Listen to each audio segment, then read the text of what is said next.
और अब बात करते हैं पश्चिम बंगाल की। 6 दिसंबर को बाबरी मस्जिद की नींव रखने वाले हुमायूं कबीर की नई पार्टी बनाकर पश्चिम बंगाल के चुनावी समर में उतरने की तैयारी। हुमायूं कबीर ने अपनी पार्टी का ऐलान कर दिया है और इसका नाम रखा है जनता यूनियन पार्टी। यानी दावा किया जा रहा है कि पश्चिम बंगाल की सभी सीटों पर हुमायूं कबीर अपनी पार्टी के प्रत्याशी उतारेंगे।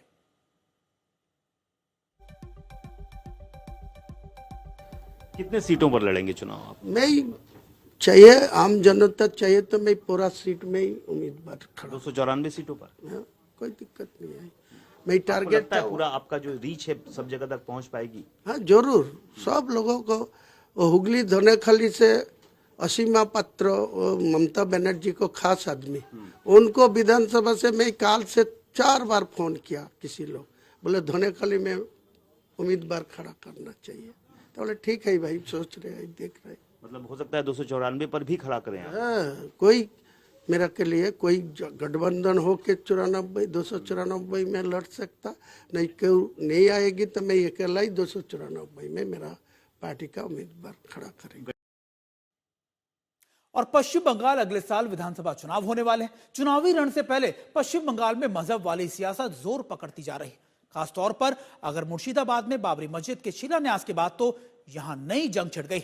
अब पश्चिम बंगाल में बाबरी मस्जिद वाले विवाद को आरएसएस प्रमुख मोहन भागवत के बयान ने तूल दे दिया। अपने बयान में मोहन भागवत ने बाबरी निर्माण को लेकर मुसलमानों को भी सावधान किया है।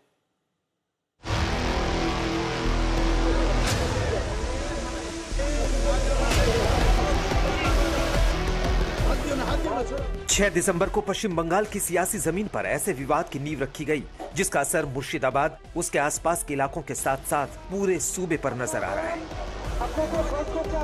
बाबरी मस्जिद निर्माण वाली जगह पर हर शुक्रवार हजारों लोगों का मजमा लग रहा है। जुमे की नमाज अदा की जा रही है, मस्जिद के लिए चंदा जुटाया जा रहा है। बाबरी मस्जिद के निर्माण की इसी तेजी ने बंगाल के सियासी टकराव को भी रफ्तार दे दी। बीजेपी टीएमसी में जंग छिड़ी। अब संघ प्रमुख मोहन भागवत ने बाबरी मस्जिद पर सवाल उठाकर संग्राम को और बढ़ा दिया है।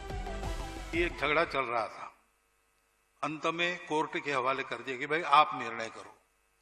कोर्ट ने बड़ा लंबा समय लगाकर बहुत ही विचार किया होगा ना, इतना लंबा समय लगाया तो, और एक निर्णय दिया तो वहां राम मंदिर बन गया। तो ये मंदिर मस्जिद वाला झगड़ा वहां समाप्त हो गया, बाबरी मस्जिद।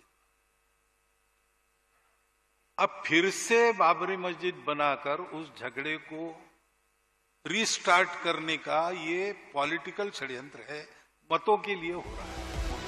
मोहन भागवत ने पश्चिम बंगाल में बाबरी निर्माण को समाज तोड़ने की साजिश बताया। ऐसे किसी पहल को सौहार्द के खिलाफ बताया तो टीएमसी की ओर से बाबरी मस्जिद तोड़े जाने का जिक्र कर जवाबी हमला हुआ। झगड़ा लगाने का कोशिश है, एक शब्द में मैं बता देता हूँ, झगड़ा लगाने का कोशिश है। ये झगड़ा लगाने का काम करने का जरूरत नहीं है। उन्होंने सुप्रीम कोर्ट को रेफरेंस दिया, बहुत दिन तक इसको लेकर झगड़ा किया, लेकिन अभी झगड़ा हो गया। नया तरीके से झगड़ा लगाने का जो कोशिश कर रहा है ठीक नहीं है।